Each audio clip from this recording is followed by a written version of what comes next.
More than 10 months after Myanmar, security forces launched a sweeping campaign of rape and other brutalities against Rohingya Muslims, a new wave of anguish. I felt ashamed and scared and thought people would taunt me. For the rape survivors who became pregnant during last summer's attacks on Rohingya villages, many have spent the past year in fear and isolation. The babies not only serve as reminders of the horrors the women survived, but a child conceived by Buddhists is seen as a sacrilege. I told my husband when I was 4 months pregnant, and he said, "It's my bad luck that my wife fell into the hands of non-believers. Everyone escaped, but you couldn't get away." He only talks to our children and goes away.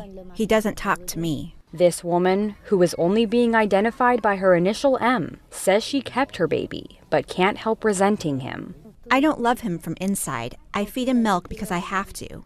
But from inside my heart, I don't want to love him. Any children born at this time of year may grow up with a stigma attached to them, the stigma of being born of a woman that was sexually assaulted. Despite the risk of speaking out, these women and girls are sharing their stories with the hopes that the world will hear their pleas. Given the vastness of the sexual violence documented by the Associated Press last year, relief groups had braced for a spike in deliveries from traumatized women.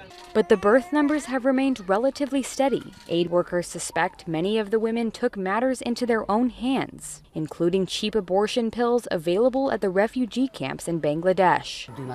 I collected medicine from here and there. First, I took 3, then 4, then 2 tablets gradually. Praise God, in the 3rd month, the abortion happened. Others have determined they simply can't raise the child. And some women have made the heartbreaking decision to leave behind their babies.